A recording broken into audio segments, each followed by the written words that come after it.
So boom, we're live. This is Tio with the Arcane Bear. We've got a special gift for you today. Clif High has decided to join us with his Thanksgiving evening. He is the creator of what he calls predictive linguistics, and in my personal opinion, one of the most amiable minds on the internet. So thank you, Clif, for joining us today. How are you doing?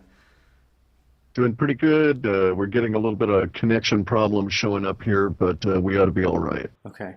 I mean, I'm actually in the in the jungle this time around. My solar batteries have malfunctioned, so I'm down in a hotel at the current moment just to make sure that I had the proper amount of electricity to go through with the energy that you deserve for our interview. Well, thanks. So my So first, what happened with the solar panels? oh, the panels still work, but something with the batteries, they bulged up. I'm not sure. Maybe it was their environment, being so Are humid they out here. lithium Yeah, I'm pretty sure they're a sealed cell lithium battery.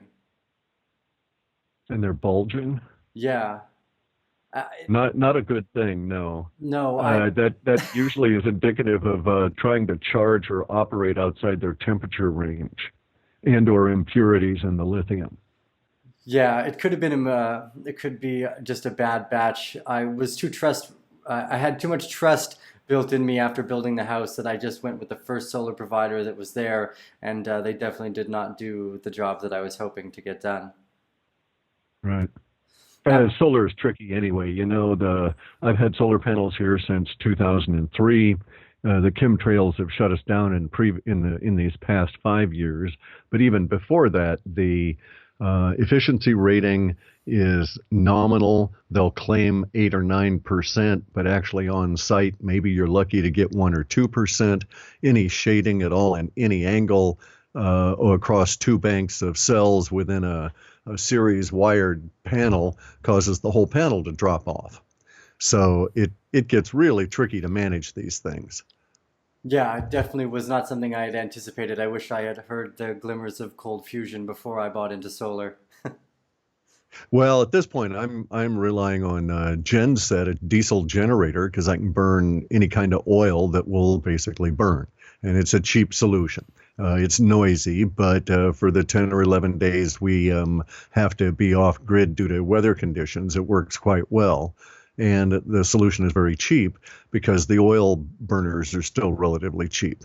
When we finally start getting delivered free energy devices, then it'll be entirely different. I, We won't have to struggle this.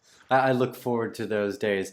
So my first question, my favorite one, is just to ask you, what do you see that's exciting that's coming out of your data right now? Because you get the first-hand look at everything that's coming up. I'd love to know what's been piquing your interest again. Well, I'm doing processing now at the web scraping level for the next report. But the stuff that's most intriguing in terms of, or rather, the stuff that catches my attention. All right, and it does so because it's a very high level of emotional values, and so I'll see high numerics showing up, and then I'll go and look. And it may not be a subject I might particularly find intriguing in and of itself, but the emotional values spiking up get my attention. And that sort of thing is reflecting all kinds of major social changes, and it's global. And to a certain extent, we can say that it's money system encompassing. Okay, it doesn't center around the money system. Seems to be more social, but all of the numerics for the money system are involved as well in terms of spiking on certain emotional values within my lexicon. So it's going to be a very, very interesting, say, first and second quarter into next year, and December is going to be extremely interesting relative to major social changes. Yeah, I think so too. That the general perception of the community is really being highlighted in a lot of these momentum, or a lot of the movement that I see happening. That even the value of money is more commonly being referred to as from our perception, or due to the confidence in these systems that are already there. So there's been a lot of contention in between things like Bitcoin and Bitcoin Cash. Is there anything that shows up in the data talking about the Well, I movement of don't these get two? that. I don't get to that level of stuff until probably maybe mid-December would I be able to differentiate and get down into the coin level. The processing is a cascade or a waterfall, so I've got to go through and eliminate a lot of data for this next run. The the power politics component of the stuff, of the various different coins in contention, so to speak. I get some of those indicators again in the spiking emotional values that are showing up in the data. So I do have some data sets along those lines, but which is which, or what coin is being affected, I can't say at this stage. Right. So is the web bot generally looking on like a yearly or an annually term, or is it the shorter term data comes up with more specific emotionally charged words, and then the ability to relate it to coins later on comes as the data allows? Okay, so immediacy data usually has the highest resonating emotional values. Okay, and so that's from 3 days out of the time we start the interpretation until the end of the third week. Then the shorter term data, in general, is the middle of our downward bulge in emotional values, and then we'll see an uptick in the longer term emotional values for longer term data. The problem is on the longer term, it's spread out over such a long term of time, and there's very few data points to fill in, so interpretation becomes far less reliable. With the immediacy data, we have a very high emotional peaking and lots of detail, and so it becomes a little bit easier to peg changes in the emotion and language to events that are likely to cause these things. And so the shorter term, oddly enough, of all of them, is the most difficult to interpret because of its big spread between the immediacy data all the way out into the longer term. And then the way that the coin labels are put in place has to do with the linguistics that show up in the various different sets relative to those coins. So it's when we get into those detail levels that I can say, oh, look, here's language that associates Bitcoin and Bitcoin Cash together, or associates Bitcoin Cash with this other emotional meme. And so it's only when I actually get into the interpretation that I'm able to actually say the odds favor this interpretation of these prescient sets relative to these particular coins. And so some coins like or some tokens or some business efforts like to a certain extent Populous, but Veritaseum as well, are language or linguistically related. Okay, so Veritaseum, because of the type of word it is and the veritas meaning in various different languages in Europe, I get a lot of associations with that. Same thing is true of Populous in a different sense, and so those again come in a little bit earlier in the process than the details. And so the process is to go through lots and lots and lots of software that throws out data that's spurious, misleading, and so on, or likely to be. And then the process at the human level basically begins with looking across charts and graphs for particular areas within model space that have significant changes up or down in emotional tone, and then go and find out what those data sets contain. Makes sense? Yeah, I hear what you're saying. So that you get different groups of data depending on the time frame. So the ability to attach the specific words of, say, a company like Veritaseum to the longer term time frames, it might be a little bit more difficult. But if you have it on the immediacy data, because it's highly charged with emotion in that time, it's generally a bit easier to see as it kind of almost jumps off the page. Well, correct. And there's a whole lot more words in the immediacy data. Many of them are slang because of the nature of immediacy or extremely short-term language. And so it is easier to peg to particular larger manifesting efforts like Veritasium or, GE even, or, JP Morgan, that kind of sense, right? So morgue, for instance, is a word that shows up frequently. And in many cases, there are sets in there that are clearly pointing to it being a slang term for JP Morgan. And so within those other sets that are around that, then we can get some idea of what's going to be happening with JP Morgan. And but what we end up having to do is to eliminate those references to morgue that are not pertinent within other sets. And that's where it gets to, the filtering process is part of the interpretation process. And that's where it gets a little bit tricky. So I may at this stage have 1,500 new sets for the word morgue, but I won't know until I actually get down and look at a larger portion of them after the automated part of the processing is done, as to decide oh, well, no, this one is referencing, a breakdown of a morgue in a small town in Italy and the problems that will cause. So it's not related to JP Morgan. And then to be able to sort and sift until I can coagulate into a thick syrupy mass all those that are related to JP Morgan, and then I can stir around inside those related sets and say, oh, well, none of this looks good for these guys. Right. Yeah, that sounds the complex nature of being able to break apart the slang too, as you've mentioned in other talks, that the slang is almost a leading indicator for the new culture's version on what some of these ideas are called as well. Have you seen any of those names pop up about the crypto centralized world that's seeming to be built right now?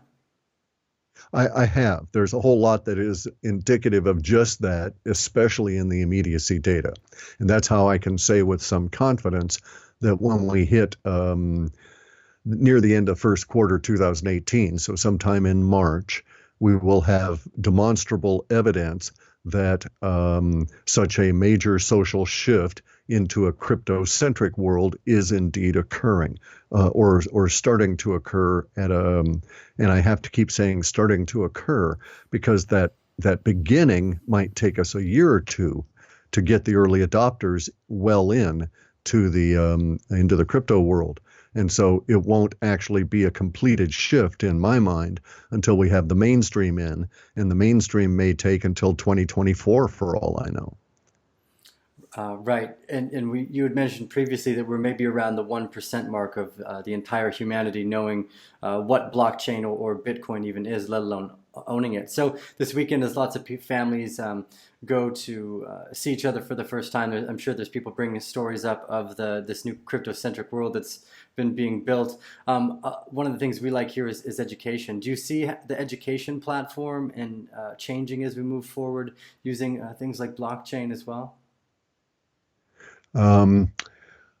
That's really tricky because there's a whole lot of stuff that can be labeled as education. So, for instance, AdX or CDX or some of these advertising, new forms of advertising, blockchain-related companies also are labeled as education. Now, in some cases, the education sets show up around such companies because they have to go through a big effort to educate people as to what they do. In other cases, the education sets pop up to show that these firms are part of the crypto education effort. And so, see, at that level, we have to be very careful about the language we're using because it can get very broad. And I'd be very hesitant to say about things at a very broad level at this stage in the process. However, you just brought up the people especially in the U.S. and then in Canada with the Thanksgiving and the holidays, everybody getting together, and this is the springboard for the actions that will occur in January and February and March in terms of the early adopters coming in. Because you're quite right, we're going to have situations where family gatherings will take a decidedly different turn this year, because a number of them will be in a different venue, and that will be people that now are a little bit flush because of crypto success being hosts where before they weren't. And then we also have data sets from October and September suggesting that we're going to get the prototypical stories that will be coming out this year in such gatherings that will be the spark that will go through all of the other members of that family. And so we're looking at a sort of a nationwide neurogenesis, all right, where there are going to be these individual sparks that have had crypto success, and they're going to cause all these other sparks around them in their immediate circle to also get this at a new serious level. And it's going to be emotionally a very interesting time. This is why I put sparks on the cover of the October report, is because the spark jumps and it jumps out and causes other sparks to ignite and so on, and that's how it grows. Now, also bear in mind that we're take the United States, right? 350 million people nominally or notionally, and maybe 300,000 people own Bitcoin. Although maybe 3 million people might in some way be involved directly or peripherally in cryptocurrencies. And that would include the people that are making, the hardware cases for like ATM machines that cryptocurrencies use. But these people are not actually owners of cryptocurrencies, but they're still marginally involved. They're aware of what they're doing in the devices and so on. And so this year, we're going to cross a really interesting threshold in a way we have not in previous years. And it's because we've gone from basically the number of people trying to that download and create Bitcoin wallets doubles on an annual basis. And so we've reached a doubling in 2017 that has put us at a critical threshold in terms of the number of people within, and I'm just speaking USA here, and within the social order, a number of people that are aware of the cryptocurrencies and are actually participating. And then within that group, we're also going to have a critical threshold of a large number of people that have had financial success with their crypto endeavors this year. And so that's going to be a spark for a major spread of the meme into the social order. And I expect that over this today, but also over this weekend, we'll start seeing some of the results of that. And I actually have a number of web scrapers poised to ascertain just how much of a spread we're getting by the increase in language at various specific sites about the cryptos, the number of hits on particular videos, as well as other sites, and we can tell just how rapidly people are going to start getting into it. But our data in September that produced the October report that I labeled Sparks was talking about how a conflagration, a huge spread, comes from tinder dry fuel, which is what we have here, of no yield on bonds in 30 years in the U.S. to speak of declining yields. And so we could suggest that most of the U.S. financial system is dry tinder. And this particular Thanksgiving, there's going to be a lot of sparks out there setting things on fire. Well, I hope we get to be part of that spark as well. So we're going to release this video tonight, hopefully. So in the midway, remember to give us those thumbs up at Bear Family. Helps other people later on down the stream find the information they're looking for, as well as subscribe.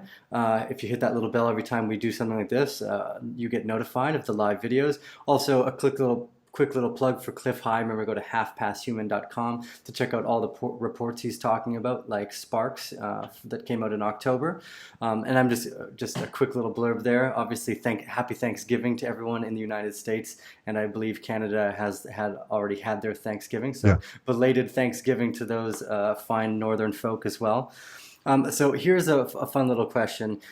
Obviously, everyone wants to know, what's going to be the most massive gains in some of these cryptos. But are there any really cool business models and concepts that are coming out of this emergent space that have you excited again?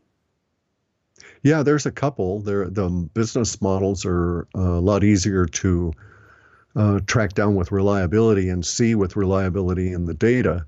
And that then I can go and track down the actual companies that are involved in it. So that's really my process, is that I'll see some language around a particular successful idea, and then I'll go and try and backtrack it, so to speak, to see who's working on that idea now, and then investigate those firms. And so some of the business ideas that are coming out that are most exciting do relate to the idea of a token for funding energy for resources into the hands of manufacturers. Now, it need not involve any particular resource, but we could take as an example, um, you could take mining, chrome or tin or something, or any particular metal, and the concept here is going to be ending up as the replacement for the just-in-time delivery system that we have now. So, in other words, in the 1950s, this guy by the name of Peter Drucker went over, and he was a business fellow, mid-country, I think, like Chicago. Anyway, he went on over and he talked to the Japanese and the American governments, and they basically came up with this idea of the just-in-time supply system that eliminated a whole class of handling of goods, which was the warehousing. And the warehousing involved lots of people, but it also involved lots of basically static and dead real estate. And so a couple of things changed. We went to a just-in-time delivery system, but the just-in-time delivery system over the last 15 years has been pretty much solely based on letters of credit and debt creation. And as we're now reaching the maximum point of possibility of debt creation, and we've also reached maximum levels, so far anyway, of resource allocation, we need something to take its place. And so what I find very interesting is that many areas within the data sets are pointing at the ability to replace the funding side of the just-in-time delivery system with an alternative. And it's like, hooray, now we're getting somewhere, because that's one of the major activities of the banking system globally at this point is funding just-in-time delivery. And that is to say, there's a Chinese manufacturer that needs to get 20,000 loofah pads over to the U.S., right? Synthetic loofah pads or something. and in order to do that, he's got to be funded to create them. There's got to be funding for the shipping to get them here. There's got to be funding for the importer to get them into country and put them on store shelves before the first one is sold. And then they backfill, so to speak, all of the money that's been laid out as these things sell or not. And if it's a case of or not, then somebody ends up eating that loss. And you see the Chinese synthetic loofah pads going for, $1,500 for a dime in your local dime store, as they leave the retail chain because they didn't quite make it. And so at this point, the funding at a pre-creation level, pre-distribution level, pre-sale level is drying up. And so it's impacting the just-in-time delivery system. You'll notice that we're getting fewer and fewer new products every year that are able to take a shot at being successful. And so we're actually squeezing, to a certain extent, the creativity towards filling human needs at a larger level across the social order by what's going on within our debt system. And so I've been seeing for a little while some things within the data that suggest that a couple of these outfits will be arising through this next year that will have an alternative to that will take off. It'll be very successful, well done. Sure, it'll have hiccups and problems, but it actually, in a short period of time, will start alleviating some of the problems that are affecting the just-in-time supply system. Nice. I was just looking through the white paper of a company that has intermediations between companies like Procter and Gamble, and they're looking to set up direct distribution to homes for ordering products that you would normally buy at your grocery store and having a significant discount on those prices and those products because of that direct delivery, cutting out the middleman and going.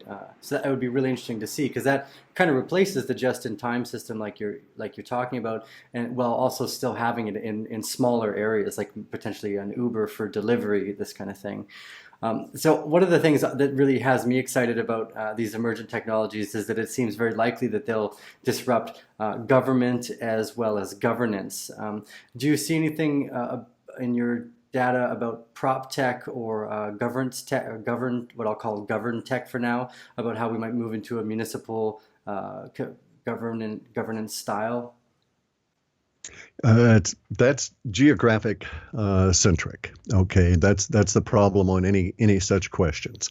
So you'd have to define which social order, because yes, there's actually some really cool stuff about municipalities, regional areas, and what I would think of as like in this country, it would be called like a grange collective, like a rural collective, and this really cool language is all happening in Australia and New Zealand.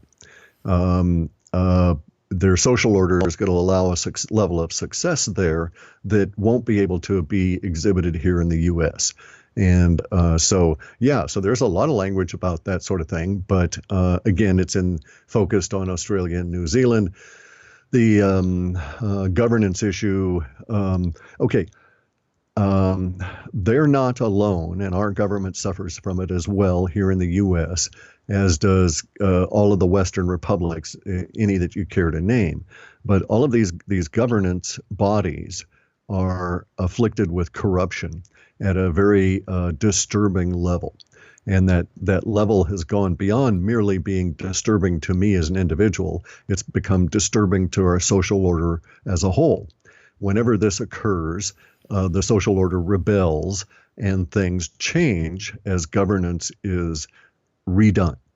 The last time we had such a big wave of change coming or occur was the age of revolutions that included the USA Revolution and led through the French Revolution all the way up to the Bolshevik Revolution, which was the nadir of that particular movement, not its pinnacle, but its end.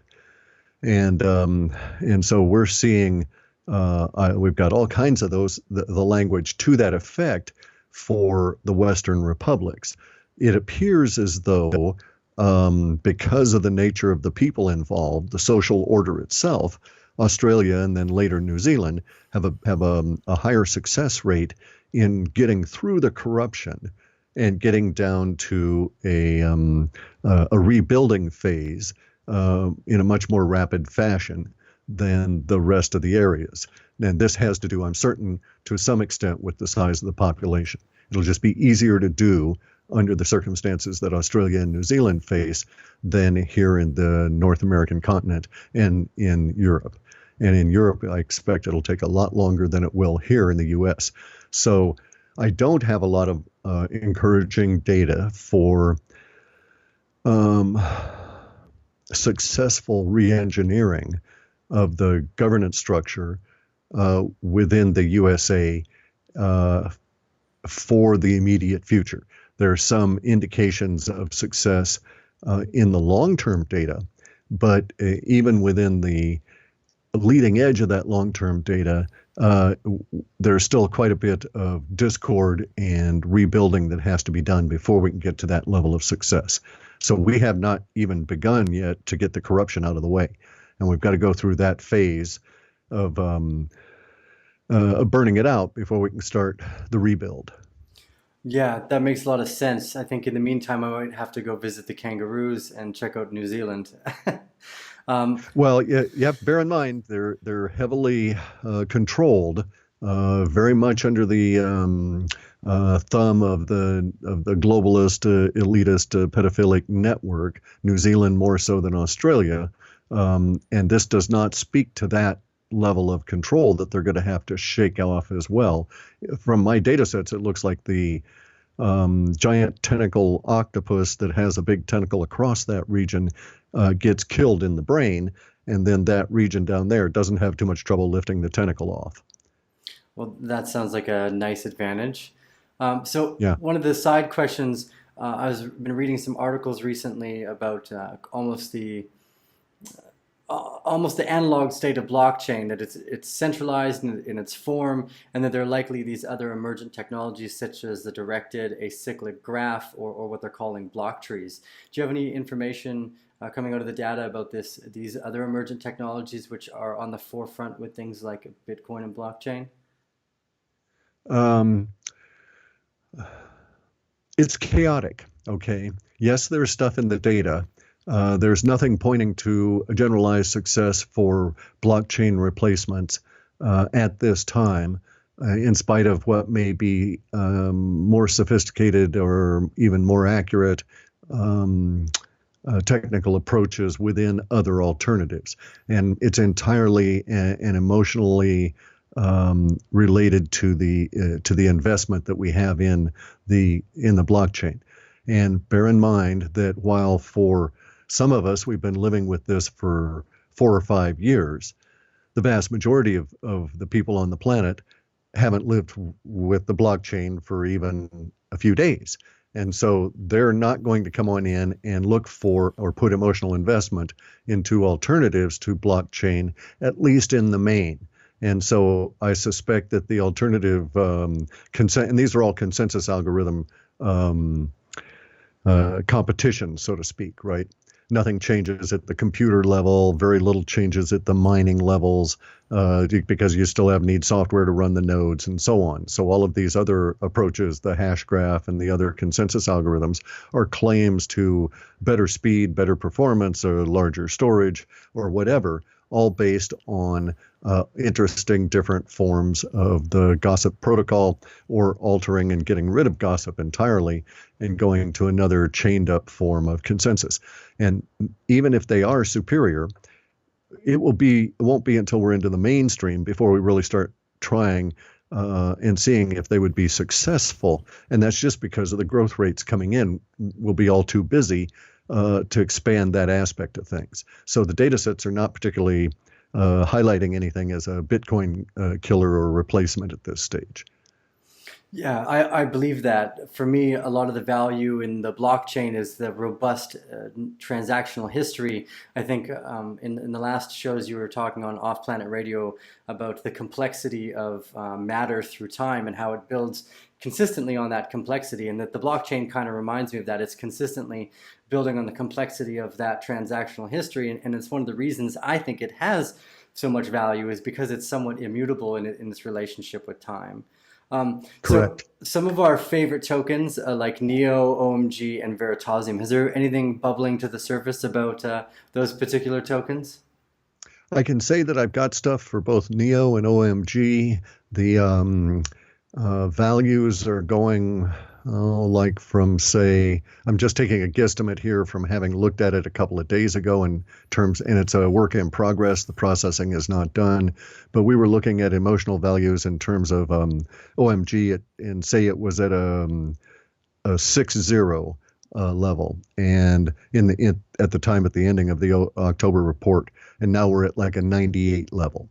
So we've had almost a third again, or almost an increase of 50% over its existing emotional level at the time we ended the processing in October. So something is very much emotionally up for OMG. Same thing is true of NEO. Numbers are not quite as striking there, but enough that I'm quite certain something is actually occurring. And let me stop for a second and say that because of the emotional spike being that large, I'm guesstimating that most of it's going to be clustered in immediacy data. And so I suspect over the next 3 weeks or so, we'll be seeing some very interesting changes within the information around those particular coins coming out of China. And I suspect that because of the way in which the emotional values are rising, that we'll be seeing something that will have an immediate kind of an impact in a solid way. So I think that instead that it won't be rumor. Whatever will be causing the change will be some level of manifestation. Maybe OMG will get a contract that they can really go on out and wave around and tout as being a huge gain. I'm waiting for the language. I have not seen it yet. But in general, with these kinds of coins or companies, I'm looking for a transition to doing processing for payroll, such that some company decides to take and it may be, and actually what I'm looking for is government, either a subcontractor or government directly, to start doing payroll on the blockchain. And because that's a temporal marker that has been in the data for maybe a year and a half now, maybe longer. I'd actually have to go back and look.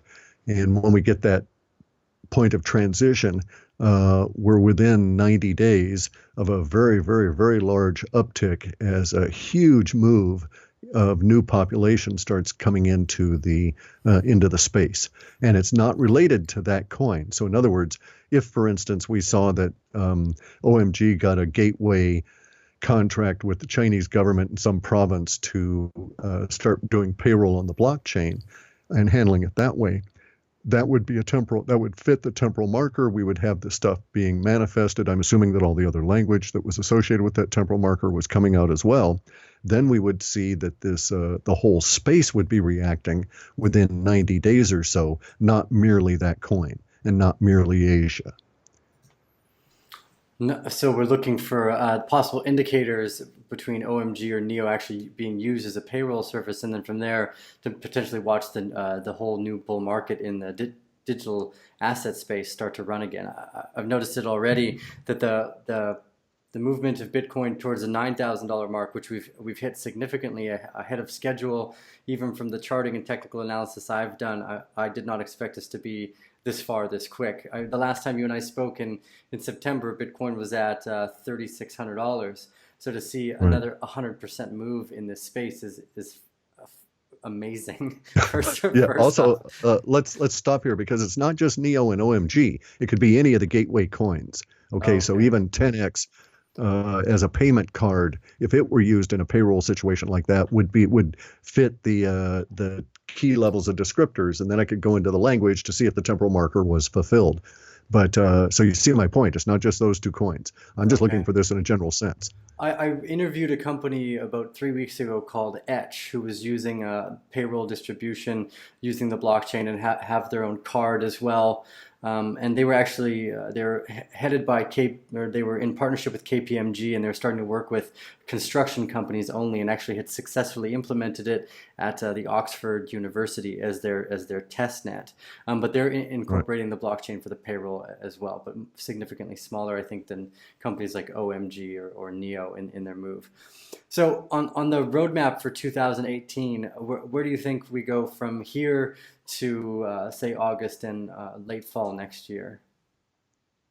I've got a significant 3 dates, in the sense I've got dates that give me some pegs that I can actually numerically look at and say, okay, by this date I expect this to occur, by that date I expect this to occur. And so by the time we get into March, we should have reached our 13,880 on Bitcoin. And then sometime between May and August, we should have crossed 20,000 for sure, but maybe 40,000 in some outlying province that is like Zimbabwe has already reached their $13,000 Bitcoin price. Okay, people there have $13,000 US. They need to get it out of the country. They're willing to buy the Bitcoin and take a loss selling that Bitcoin once they reach some other country, just to be able to get wealth out of there. So the $13,000 price in Zimbabwe is entirely geographically located. And I'm not ruling out that potential with the $40,000. But because I don't have the data sets just yet, merely have the notional and nominal indicators within the data, I can't say if that's the case. But between May and August, we should cross the $20,000 US mark, and may actually cross $40,000 by the time we get to August as well for Bitcoin. But the much larger meme or theme within the data sets is for the beginning of a larger level of adoption that from March onward propels everything in a rush. And so it would be, there's so much pressure of people trying to get in that facilitators start arising just to fulfill this need in all different kinds of ways. And education springs up like you wouldn't believe to fulfill the need to help people out. And it just gets really crazy to where we're going to get into sort of a gold rush mentality. And one of the signs that you'll know that I'm correct is that from March onward, you'll see an increasing emotional desperation on the part of companies involved in the space to hire individuals with training and talent. and that will be expressed in the form of what they're willing to pay and the links they'll go to advertise to get those people to just interview with them. Yeah, the I think you're right on. The technical analysis that I was looking at had around between $30,000 to $50,000 Bitcoin by August. So we're looking at the same move, which is great to see. And then this other aspect about education that you're talking about as well. It's one of the reasons why we built an educational part of the arcanebear.com, was just knowing that this influx of people that need a friendly face and an easy way to get introduced to this new technology is going to be necessary is something we're starting to try to prepare before the wave arrives. So I've seen a bunch of MLM and pyramid-like ideas pop up in this industry.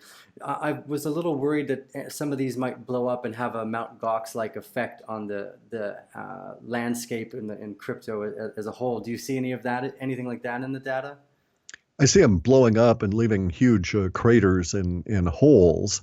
But that is subsumed, and like Bitconnect, when it goes down, lots of people are going to be extremely distressed, and the data would suggest that there's going to be very unpleasant circumstances for people involved with the Bitconnect at a personal bodily level. And so it's not going to be pretty at all. It's going to be a very ugly explosion. And there will be a big crater in crypto space. However, the size of the crater is large. It's going to be large at the time that this occurs and be subsumed in the next couple of weeks with all the other activity. So it'll be, oh yeah, don't do that. Let's get on with things. Good. I'm glad to hear the free market is starting to play a little bit more responsibly.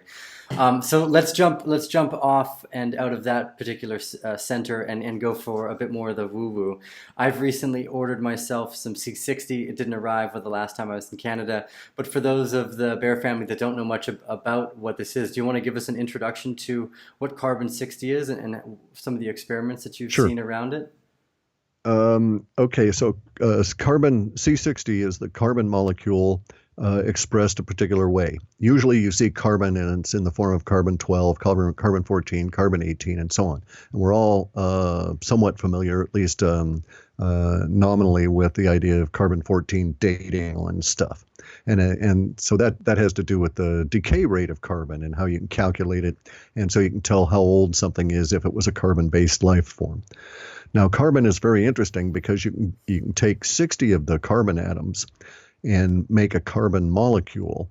And so in that sense, it's monomolecular. It's a single atom that's in a molecular state. So instead of like carbon dioxide, that would be carbon with oxygen, and that would form a molecule. Here we've got carbon 60 that's nothing but carbon. And it's enough of the carbon atoms that it forms this particular shape. And we can think of that shape, I'm doing it very poorly with my fingers, but we could think of that shape as a wire frame rendition of a soccer ball. Okay, dodecahedron. Okay, but the little grid line specifically, right? So we think of the big white spaces in the soccer ball as being gone, and you're left with just the grid lines. And if we can think of carbon 60 that way, carbon has a lot of different molecular forms. There's carbon 50, there's carbon 52, there's carbon 70, there's carbon 71, and so on. Turns out carbon 60 is very unique because it closes that shape up, and yet the holes in between the wire frame are large enough that hydrogen atoms can go through. In addition to that, each one of the little points, each one of the intersections of the grid forms up a little spiky bit, so to speak. And it also can have many hydrogen atoms attached to it. The upshot of this is that here's a material that you're mostly made out of. Okay, your body is mostly carbon and silicon, and so it's the same as your molecular material. You can digest it. You can break it down. Your body can use it. It doesn't really break it down. It does excrete it, but it has no harm to you whatsoever, taken in an appropriate fashion. And it has a huge benefit because once it gloms onto the hydrogen atoms in your body, it is a super, super, super antioxidant. And it works at a level that other antioxidants don't. Because it is carbon, it can pass through cellular membranes and pass the brain-blood barrier, whereas bigger molecules that are also antioxidants like vitamin C can't do this in the same way. And so carbon-60 can actually cluster around the mitochondria of your cells. And they, when they're doing so, they have all the little spiky bits that have the hydrogen out there. The hydrogen gloms on to oxygen.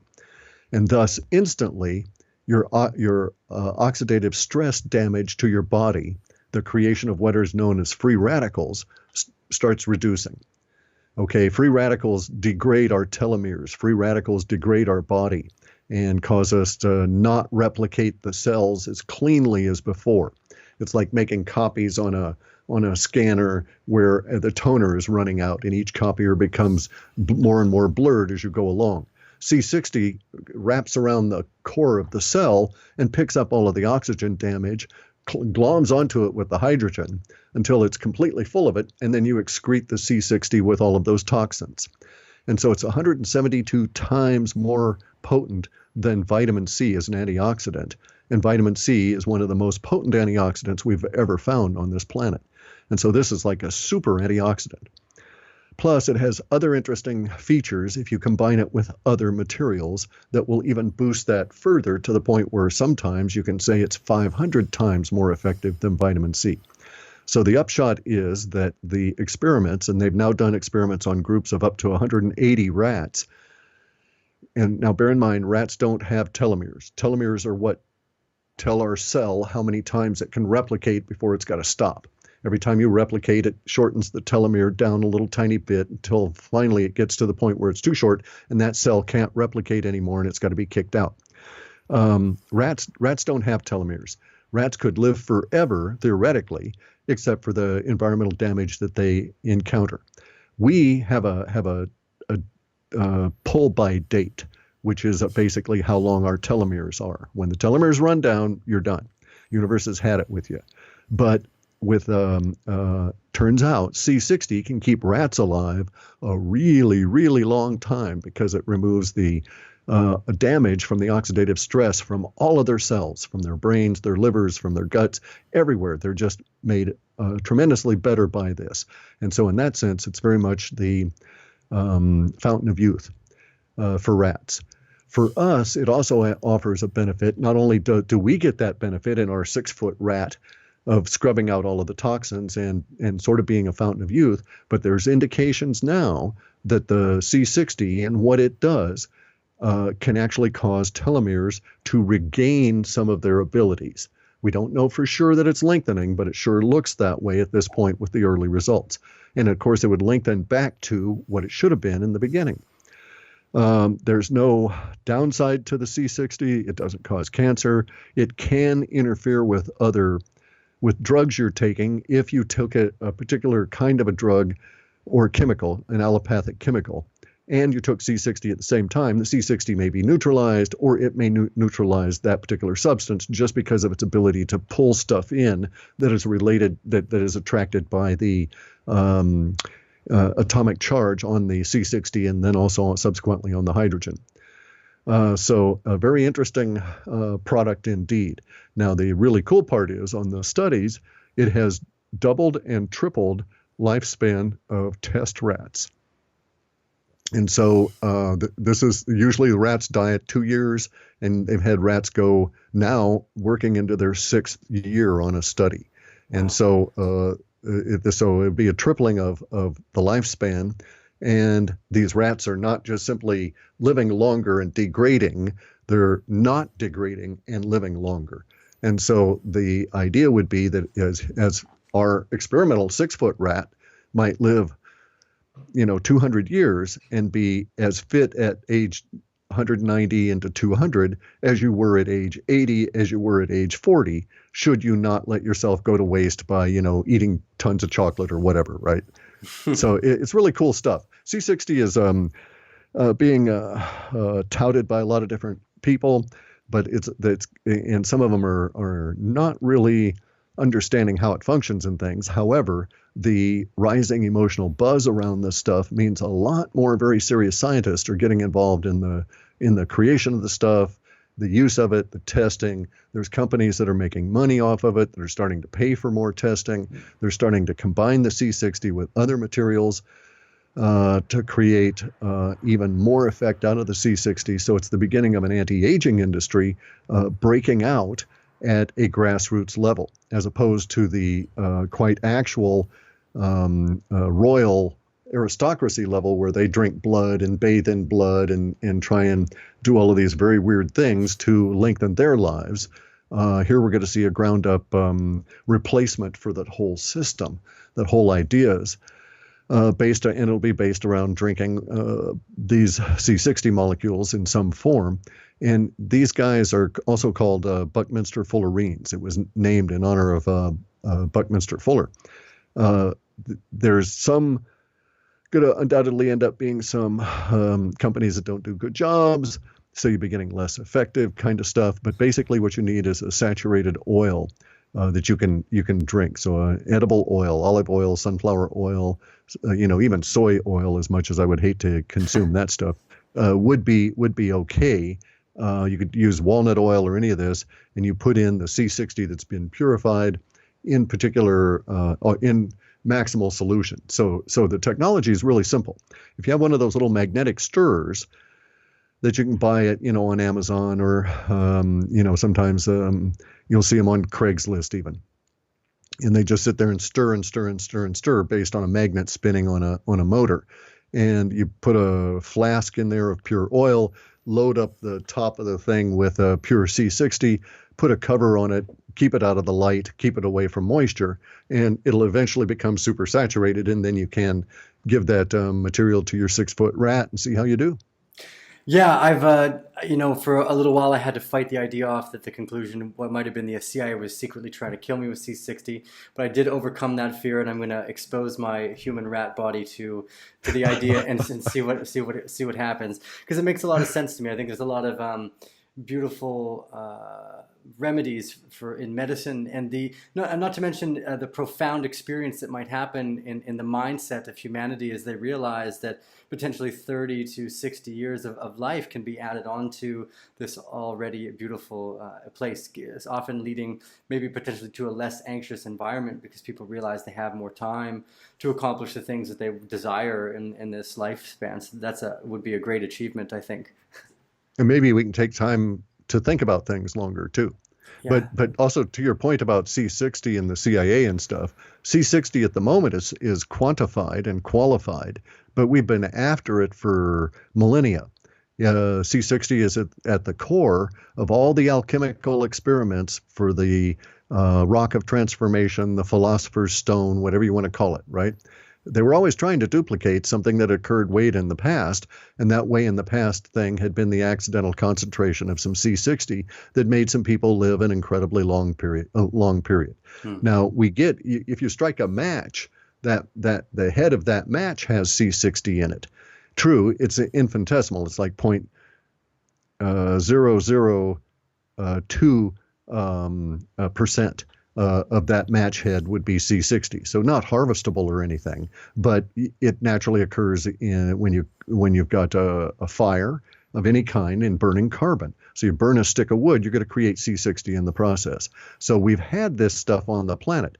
It's also can be found in scheologite, which is this compressed form of fulvic minerals that comes from the Himalayas. And it can also be found in this rock called shungite. Now, in shungite, it's concentrated for the Earth, but it's still only 1 or 2%. In order to have really good effect on you, you need pure C60 and some edible oils. The reason you need it in the edible oil form as opposed to water or something is that you want it to go through your liver. You want it to be processed by your liver and first clean the toxins out there, and then the liver distributes the stuff basically through the blood system, distributes it to the rest of the body as it is required. And so you get interesting effects. I mean, I've been around the self-experimenting 6-foot rat community here for some time. And we'll get people that will, we know, for instance, there's a threshold. So we know some interesting things about it. I'll diverge here for a second and go into some of the things I've learned about it. Please do. It's best to take this stuff with something that creates hydrogen in the gut. Okay, so that could be as simple as eating an apple. All right, because an apple breaks down and causes all kinds of hydrogen scrubbing bubbles to exist in your gut, and they help bind in and make the C60 that much better. You can also do the same thing by drinking whole milk kefir within a few minutes of the C60. To a lesser extent, it has been shown by the bodybuilding community that you can achieve the same thing with whey protein. Okay, the whey protein is it's much reduced over either the apple or the raw milk kefir in terms of producing the required amount of hydrogen, but it's still better than nothing. Some vegetables will do it. If you got a particularly good batch of carrots that had a particular high level of kind of carbohydrate, they'll also produce the hydrogen, and that really boosts the stuff up. And so some of the effects you might see are weight loss, because your body will become more efficient in dealing with the calories it needs. You won't have to eat so many calories in order to get the few out of there that your body needs. It'll be much more efficient in getting more calories out of less food, and you'll be less hungry and you'll eat less and you'll start losing weight. There's also the effect of the toxins being taken out of your system at a cellular level. Is not as though they weigh anything per se, but they cause the body to start changing relative to the body mass index, fat to muscle mass, because of the buildup of toxins are frequently shielded by fat. And so the body will try and put some fat around to protect itself from these toxins that are building up. And all these various different maladies that we suffer within our current just-in-time food system are reduced by it. And as a result of which, arthritic pain goes away. People that are old and have had knee pains that go back 5-10 years find that within just a few weeks, the pain's gone. And pretty soon they don't even need the allopathic pain deadening medications. We also see that the ability to transmit electricity through the nerves increases. So cognition becomes better. And people that are giving it to people that have dementia see noticeable results in 3 or 4 weeks as the brain fog starts lessening. Now, the interesting thing about C60 is that it flushes out of your body maybe as rapidly as 24 hours, depending on how good your metabolism is. And so the idea is that you need to maintain a steady level of it within your system so that it'll build up in all of your cells. And there's a couple of different ways to do this. My way had been to just take a steady dose day after day after day after day. Some people will they'll take a little bit and they'll see that it doesn't cause them any issues. It's just olive oil and C60, and you don't even know the C60 is there.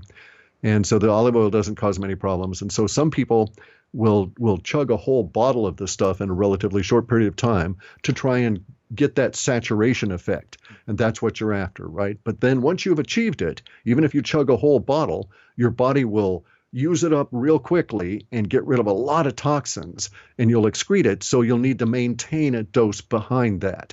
So either way, you get to the point where you reach a certain threshold of the C60 existing in your body.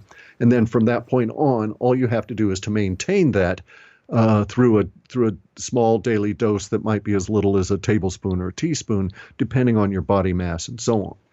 And the effects can be quite dramatic, everything from, alleviating chronic pains to clearing brain fog, lots of reports of people getting better vision, doing away with reading glasses and these kind of things as the C60 begins removing the toxins that are actually the root cause for a lot of the symptomatic ills that we put down to disease.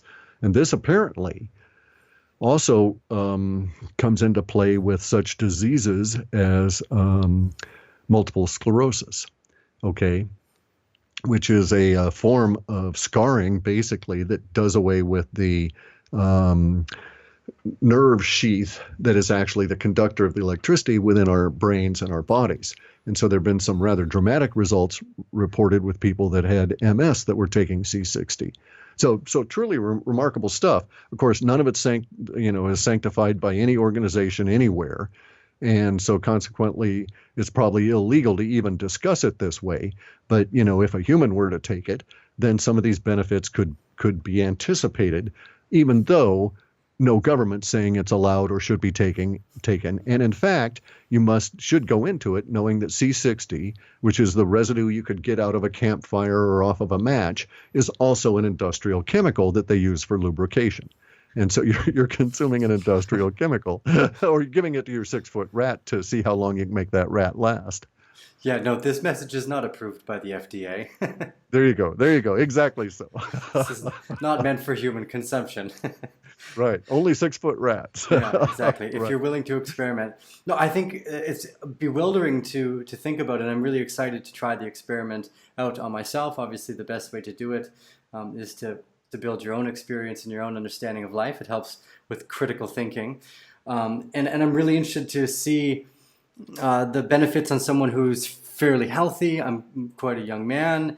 And again, I think the original way that you're speaking about, the more Ayurvedic sense of that repetitious, slow build-up is probably more functional than that snapback. So to continually take it on a daily basis, at slow doses, you might see these dramatic effects like you're talking about.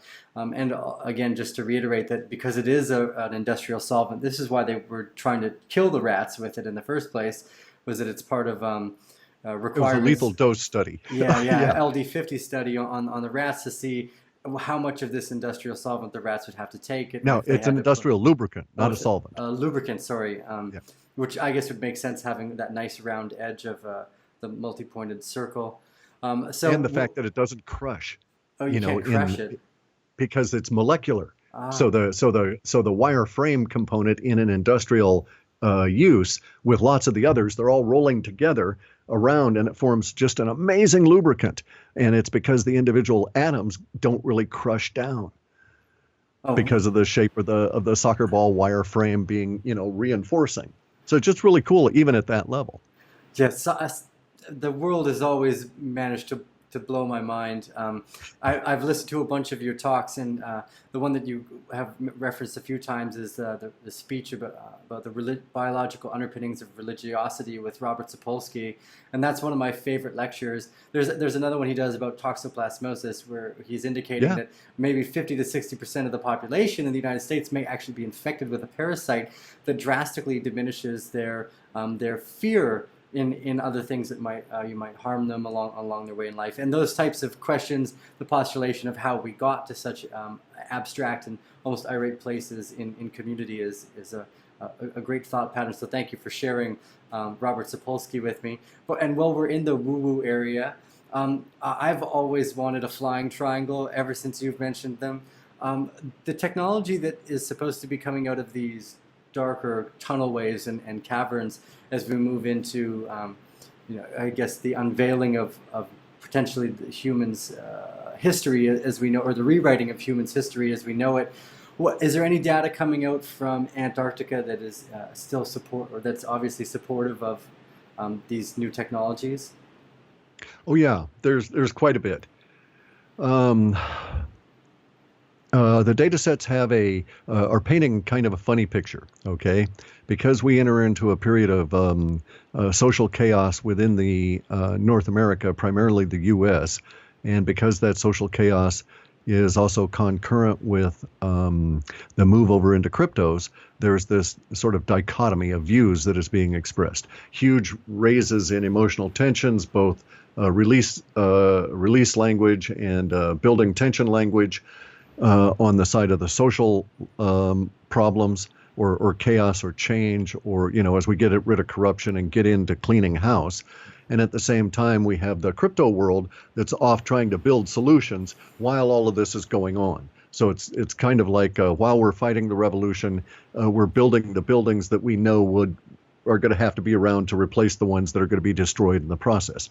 In that picture, there are easily ascertainable sets that relate to Antarctica and the technology that is already apparently being slowly released out into our industrial order. And so there's data sets that show that the U.S., because of our economic situation, the dying dollar and all of this, is making a last big push to try and get certain things established in anticipation of coming out of the chaos and having to be competitive on a global state level with other global states. So I'm not talking war or any of that. I'm just talking economically competitive. And the change within the social order that's anticipated is also suggested within some of the data to be an anticipated change within some of the emerging hierarchy of the new, let's just call it the new USA pop. And so we could postulate that there are some smart minds out there. These smart minds might be involved with seeing the social order about to really erupt into change, and know that that change, because of conditions, will not lead to another Bolshevik revolution. That time is gone. That's a lost cause. Antifa is a burnt out husk and is going to be dying.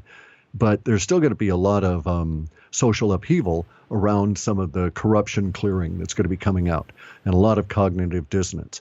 So there are some smart minds that are going to take advantage of this particular period of time and try and shift the social order. And one of the tools they'll use is this information wave and everything that it portends that will be coming out of Antarctica. And so imagine a situation where you've got chaos on all the college campuses as the great college hero of the day is ratted out as a pedophile. Something that causes an emotional shock to go through the former power structure that we think of as the that is also could be characterized as the social democrats or the socialists or the left-leaning or any of these kind of phrases, right? So these people are going to be in somewhat of a upset mental state as their heroes and their social order or their social paradigm is put under great stress by truth coming out. And so the truth comes out, that Barack Obama knew about the chemtrails and didn't give a rat's ass that it was causing all of the death of all of these people. And so Barack Obama is no longer a hero to somebody that he was a hero to. I'm just picking this up as a weird example. Other people in the power structure that's emerging now know that these individuals that are out there that are young and impressionable will have had the anchor of their world, their paradigm, removed by the actions of the corruption clearing that we have to go through. And in that process, these people are going to say, hey, we can take advantage of this, move in truth that goes way back and shift the whole social order into a different direction entirely by actually using truth as a lever against all of these very upset minds to get them to consider some of these other different kinds of thoughts. And so Antarctica is that lever. Whatever has been found in there is showing up in the data sets as being that lever on the social order. And at the same time, we see that there's a lot of the stuff in what they found that relates to technology. And at the same time that we've got the social order in chaos is also when some of this new technology is going to be funneled, is really the only way to describe it, or conduited into emerging companies that basically have their act together and are already pursuing something similar to those kind of goals. Anyway, new powers that be are going to come along and say, psst, psst, have a look at this. And by doing that at a seed level, things are already accelerating. And I think that seed level has already occurred. And one of the larger symptoms or signs, temporal markers for it, is the emergence of Tom DeLonge with his officialdom cadre in tow. And it would not exist if they were not already doing that seeding level, because now they're getting the public face on those floaty triangles starting to be thrown out of factories a couple of years from now.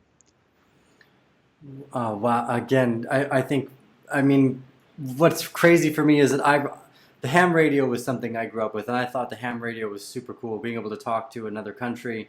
And I know just even in my short lifespan so far, to see the dramatic increase and speed at which technology has moved through society to anticipate this open source movement of ideas.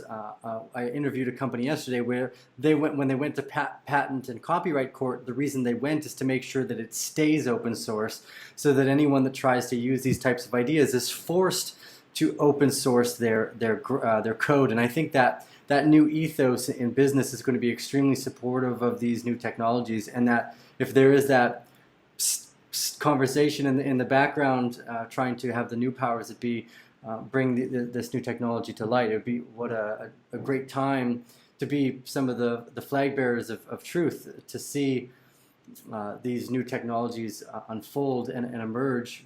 It will change everything as we know it, just as the internet did. So I couldn't hope for a better time, and I'm glad to hear. You can also see how they're going to benefit tremendously too, because they will be at the it will in fact be an approach to power to the new powers that be.